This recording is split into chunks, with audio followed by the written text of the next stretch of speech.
Hi everyone, this is Jim. Welcome to this postmortem of my Blitz game number 673. I start off with c4, the English opening. My opponent plays e6, pretty common way to play.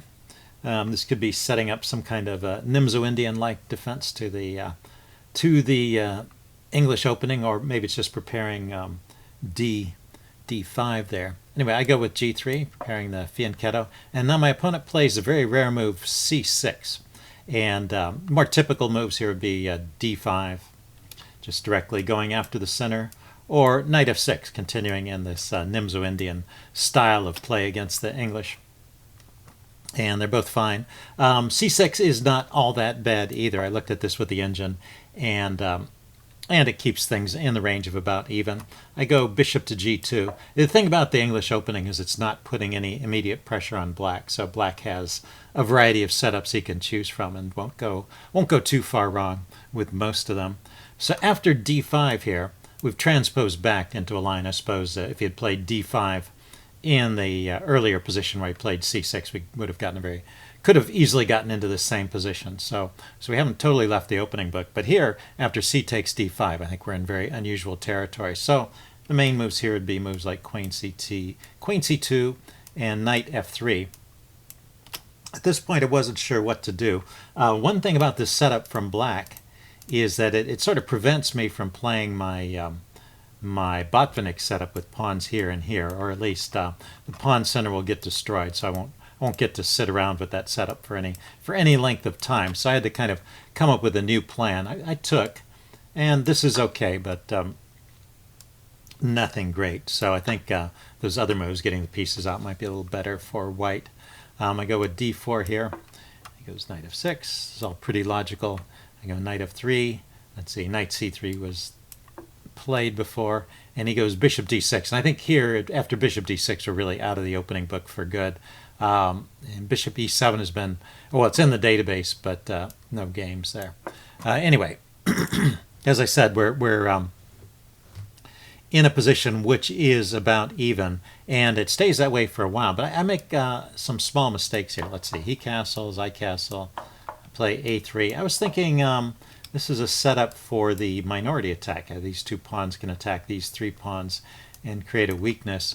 But he doesn't let me get that going here. Let's see, he played h6 here. I push on with b4, and then he goes knight bd7. And actually right here, the chess engine is saying my way of playing with a3 and b4 is a bit of a mistake, because he can throw in this move a5 right away. And after a5, I don't really have a good response. If I do nothing, he's going to just win a pawn, because there's this pin on the a pawn. If I defend my rook with bishop to b2, he can still take and win a pawn, because he's got the bishop on the b4 square. So either way, he's winning a pawn. The engine, after some thought, thinks the best way to play here is just to give up a pawn with b5 and play on. I think white has some compensation for the pawn, but well, black is a pawn up. And I don't have a whole lot to show for it. Maybe a little better development, but not much. I suppose I could go after these weekend doubled pawns over here, and I have open lines for my pieces, so I've got a little something, but not much. So yeah, so this a3 b4 plan was not quite prepared. Probably I needed to develop some pieces first before getting on with that attack right away. So I was a little too eager to push those pawns. Anyway, he went knight bd7 and ignored that, so basically letting me get away with this setup.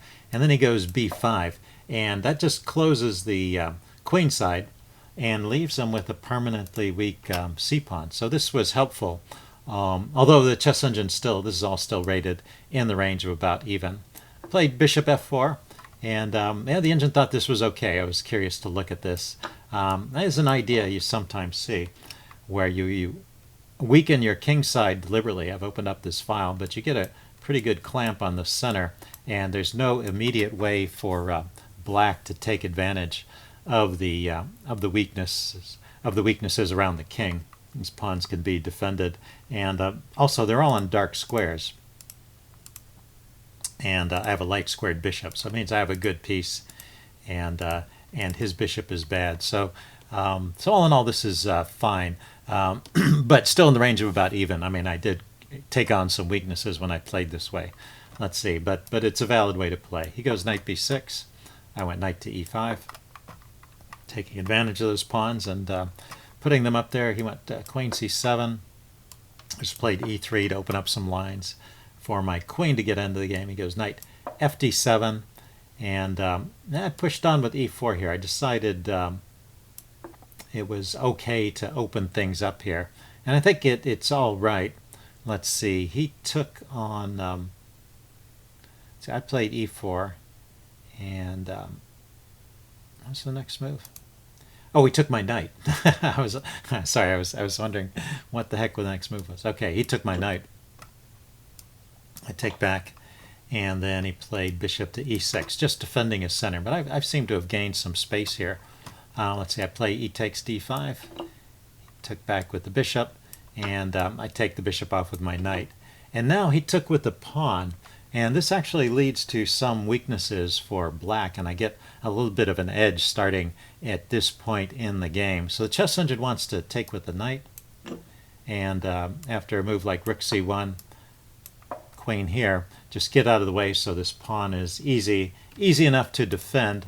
I mean, I still have ideas in this position. I can get my rook behind the e-pawn and try and push it forward to break things up. I can try and trade off the knight at an opportune moment, but black is real solid here. It seems like black is just fine in this position. After c takes d5, this gives me a couple tempos. It gives me a tempo with the rook, and then it allows me to activate the rook. And so I'm a little bit better after this. Somehow I don't quite maintain that edge, but anyway, that was a good sequence for me. a6, queen to b3. Okay, I was just starting to put pressure on this pawn. Let's see, he goes rook f to d8, defending, and I went rook f to c1, doubling my rooks on the c file. Yeah, here's the chess engine had a funny idea here, to play queen to g3, and then later double and try and penetrate to the 7th rank. So that's the way that I should have played to keep the maximum advantage here. I think after the way I play, it's just a little bit not the most precise moves, and black is basically okay because the material is even. If I'm not activating my pieces in the most effective way, and black will be fine. And the queen gets over here to g4. I guess that's one point of that early queen g3, is I could have prevented this queen maneuver. Let's see. I bring my queen over here to d3. Cancel that. Went queen to d3, and let's see, he goes knight to c4, drops his knight into this good square. So yeah, black is doing fine by this point. Let's see, I play h3, kicking his queen. Queen dropped back to g5, taking a look at my undefended rook here, which fortunately I noticed, and played rook to e1. He goes rook a to c8, preparing to trade off this rook. And then I played queen g3 here. Queen g3 is a mistake. So if you want to take a look at this position, see if you can spot the tactic for black in this position.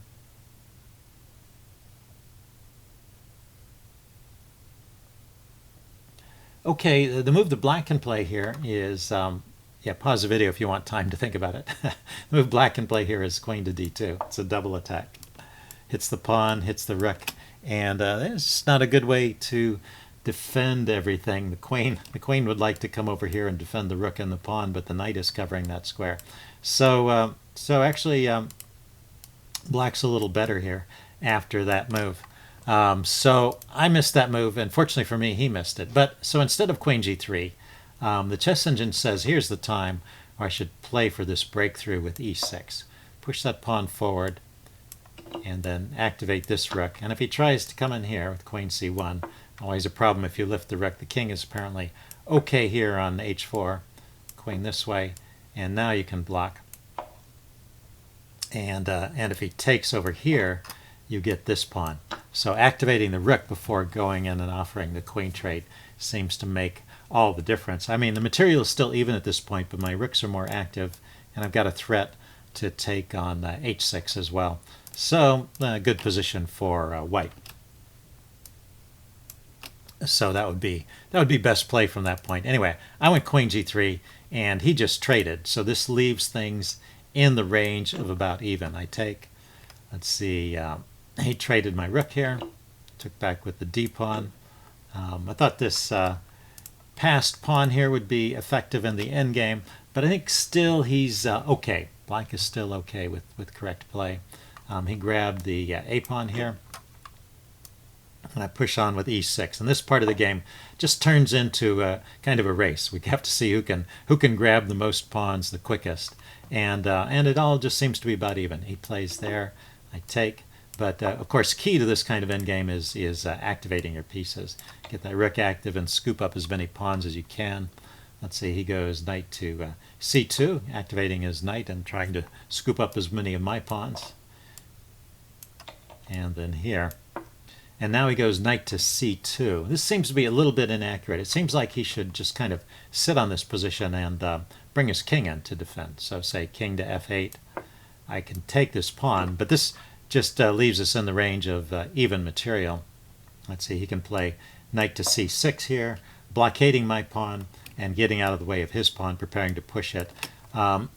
So you could argue maybe black's a little better with this blockade, but the bishop is a pretty good piece in this endgame as well. He can't immediately push that pawn because I will take the knight off.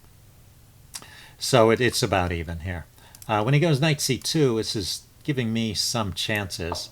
See, I take this pawn, but it's really this d4 move, and that is a logical move, but it's actually the losing move. I mean, you've got a passed pawn and you have to push it, but my pawn is a little bit closer. It's just a case where my threats are more dangerous than his threats. I can push this on to c6, where it's protected by the bishop, so that frees up my rook to go around.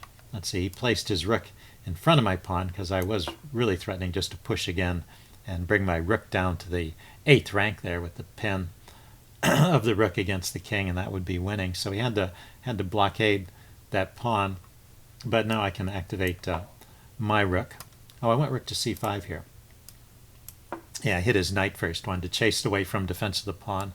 Knight went to b4, I go here, forking the rook, the knight and the pawn. He goes knight to a6, and I grab the pawn. Can't seem to click right today. Okay, and now he goes knight c7. So now he's blockaded my pawn, but I'm a pawn up, and I am just winning still.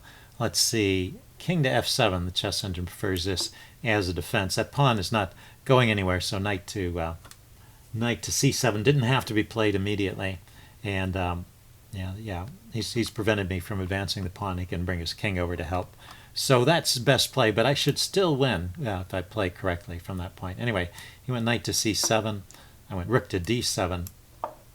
And this is a good placement for the rook. It cuts the king off, so the king can't easily activate. If it wants to get out, it has to go around this way now. And it allows me to put some pressure on the knight and the rook. So I played, let's see, he played king f8 now, and I played bishop f1. Looking for ways to harass his rook, but actually the knight's guarding that square. So bishop f1 is not the most effective move here. The chess engine wants to play like this. I just for correctness, this is, I mean, I'm still winning in any case, but this is the most accurate way to conclude is first push the pawn forward and then start bringing the king over. And he really can't stop this, and just leave the bishop here. The bishop was doing a fine job on that square defending the pawn, and yeah, this is all good. If their knight moves away from the defense of this square, then I can I can start to push my pawn forward.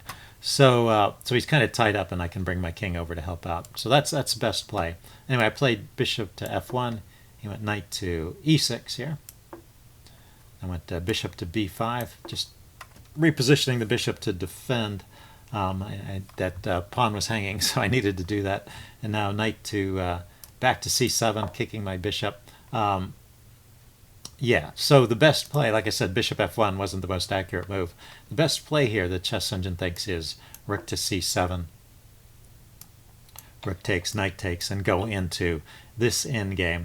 And the bishop goes back and repositions itself on on g2 there, I guess. So with an extra pawn and a bishop versus a knight, this should be winning.